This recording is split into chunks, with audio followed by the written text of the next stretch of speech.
Have you ever felt a secret tugging at the edges of your conscience, threatening to change the way you see yourself forever? That's where my story begins, with a truth I never thought I'd carry. From the outside, my life looks ordinary, enviable even. A long marriage, 2 children, a home that hums with routine. But the heart of a marriage is not what others see. It's what is felt in the quiet moments. And in mine, there was an emptiness I couldn't ignore. My name is Sarah. For 12 years, I've been married to Daniel, a man as dependable as the ticking of our kitchen clock. He works hard, provides for us, and in many ways is the reason our life looks so stable. But stability can also mask neglect, and somewhere between business trips and late-night calls, his presence in our marriage began to feel like an echo instead of a heartbeat. And then there's Mark. He isn't just anyone. He's Daniel's best friend, practically family. They grew up together, survived each other's mistakes, and leaned on one another in ways that only lifelong friends do. When I first entered their circle, Mark was simply the best friend, the loud laugh at barbecues, the godfather to our youngest, the man who always found a way to be around without ever overstaying. But time has a way of reshaping how you see people. Daniel's absences made Mark's presence more noticeable. His casual kindness, fixing a broken light, picking up groceries when I was overwhelmed, began to feel like more than gestures. He noticed details Daniel overlooked, asked questions that lingered long after he left. And though I tried to ignore it, I couldn't deny the warmth in his gaze, the ease of his laughter, the way my chest tightened when we spoke. I never imagined myself capable of betrayal. Yet I felt the ground shifting beneath me, a dangerous undercurrent pulling me toward something I couldn't name, but couldn't deny either. I knew I was standing at the edge of something I couldn't undo. Daniel and I had always prided ourselves on being steady, the kind of couple who didn't need dramatic displays to prove our love. But steadiness turned into silence, and silence turned into absence. His career consumed him. At first, I told myself it was temporary, that the late-night phone calls and business trips were sacrifices for our future. But over time, his absence became the norm, and my presence became invisible to him. I would watch him sometimes across the dinner table, his eyes fixed on his phone while our children tried to pull him into their stories. He smiled distractedly, nodded at the right places, but his mind was elsewhere. And I, sitting beside him, wondered if he noticed that I had stopped trying to compete with the screen in his hand. Mark noticed, though. He always noticed. It started subtly. Him offering to mow the lawn when Daniel was away, or showing up with takeout on nights he knew I'd be too tired to cook. He never said anything overt, never crossed a line, but his presence filled the spaces Daniel left behind. When something broke in the house, Mark fixed it before I even had the chance to call a repairman. When the kids had a school event, he showed up in the crowd, cheering louder than anyone. And somewhere in those small acts, he began to see me. Not just as Daniel's wife, not just as the mother of 2 children, but as a woman whose laughter could still be coaxed out, whose loneliness could still be felt. At first, I resisted even naming it. He was my husband's best friend, the man Daniel trusted more than anyone. But every time Mark's eyes lingered a fraction too long, every time his hand brushed mine in the kitchen, or his voice softened when he said my name, I felt something stir inside me. It was a dangerous recognition that I was starved for the very attention Daniel no longer gave. I hated myself for noticing. I told myself it was just kindness, that I was reading too much into gestures born of friendship. But late at night, lying in bed beside Daniel's sleeping form, my thoughts betrayed me. I wondered what it would feel like if those hands that fixed broken shelves touched me differently. If the warmth in his gaze turned into something more. I didn't dare speak of it, not even to myself in the quiet honesty of my journal. But I knew, with the kind of certainty you wish you could ignore, that a shift had begun. And once something shifts, you can never quite put it back the way it was. The first time I realized how far things had shifted was on an ordinary Thursday. The kind of day that should have slipped into memory without leaving a mark. Daniel was away on yet another trip. The children were upstairs, and I had just stepped out of the shower when the sound of the front door startled me. "Sarah, you home?" Mark's voice carried down the hallway. I froze, clutching my robe tighter. He hadn't called ahead, and for a moment I considered not answering, letting him think I was out. But something in his tone pulled me into the living room. When our eyes met, he blinked in surprise, quickly averting his gaze. "Sorry," he said, his hand rising awkwardly to the back of his neck. "I didn't realize—" "It's fine," I cut in too quickly, heat rising in my cheeks. "You just startled me." The moment should have passed as easily as it came, but it didn't. The silence after was thick, heavy with something neither of us wanted to name. His eyes flickered back to me, then away again, and I felt my pulse quicken in betrayal of everything I thought I stood for. After that, I found myself remembering the way he had looked at me, not with the casual ease of a friend, but with a hesitation that revealed more than either of us could say, and once noticed, it couldn't be unseen. Our conversations began to carry a new edge.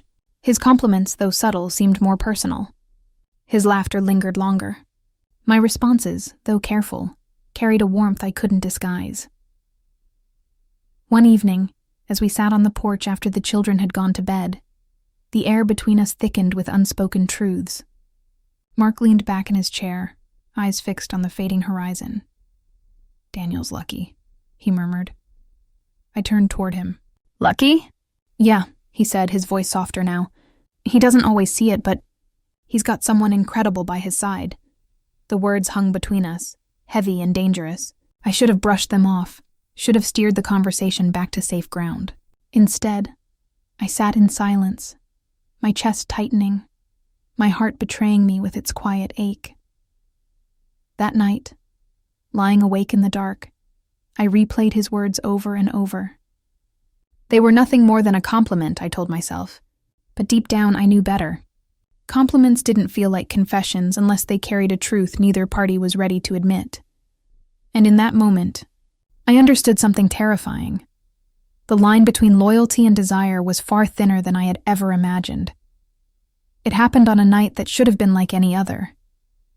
The kids were asleep, Daniel was miles away, and Mark had stopped by to drop off a tool he'd borrowed.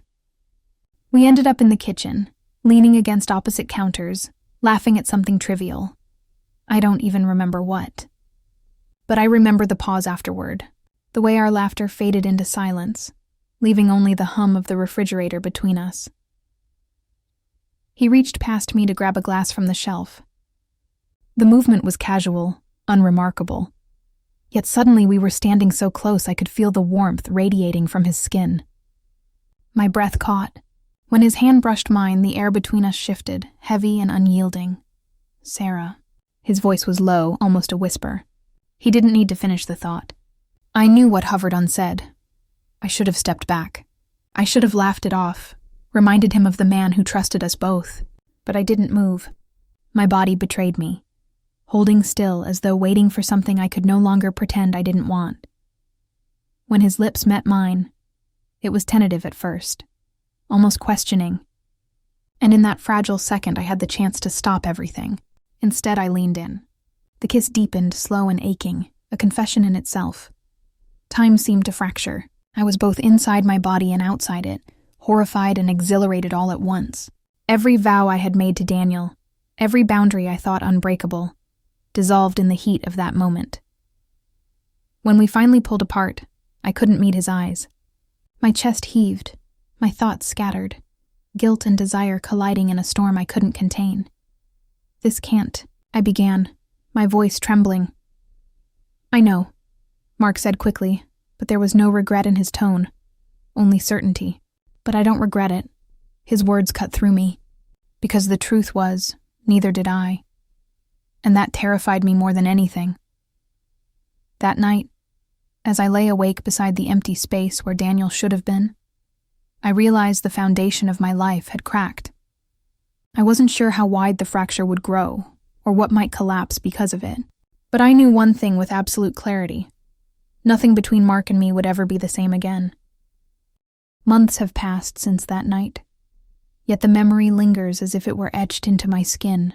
Mark and I never spoke of what happened again, though the quiet moments between us are charged with an understanding that neither of us dares to voice. Every glance, every accidental brush of hands, carries the weight of a truth too dangerous to name. I still love Daniel, That hasn't changed. He is the father of my children, the man who built this life with me. But I cannot ignore the part of myself that Mark awakened, the part that had been dormant, starved for attention and recognition, buried beneath routine and duty. It frightens me to admit it, yet I cannot deny it. Sometimes I catch myself imagining what it would be like if the circumstances were different, if the boundaries that constrain us didn't exist. But those are fleeting thoughts, shadows that vanish the moment reality presses back. Daniel trusts me. He is unaware of the fracture I carry in my own heart, and I cannot bring myself to destroy him for something I cannot fully explain. The truth is a living thing, though. It lurks in the corners of my mind, surfacing in quiet moments. A smile from Mark, a lingering look across the room, the empty space beside Daniel when he is away. It's both intoxicating and suffocating. Carrying it alone feels like holding a storm in my chest, knowing the calm is only temporary. I've learned that love is rarely simple. It is messy, contradictory, and sometimes cruel. It demands choices that leave you questioning the very essence of who you are. Infidelity isn't always born of malice or desire alone. Sometimes it comes from neglect, from longing, from the human need to be seen and understood. That doesn't make it right. It only makes it real, and so I move forward, carefully. I play my part with Daniel, cherish our children, and navigate the delicate balance of friendship with Mark. There are days when the guilt presses too hard, and nights when the memory of our closeness threatens to consume me. But I survive, I endure, and in the quiet reflection of these moments, I find a strange clarity. Life is built not just on actions, but on choices, and the ways we carry them. I do not know what the future holds. I do not know whether this secret will remain buried, or if one day it will demand release. What I do know is that it has changed me. I am no longer the woman who could turn a blind eye to her own desires, nor the one who could believe in a simple, unbroken life. Some lines once crossed cannot be uncrossed, and some truths once known cannot be forgotten.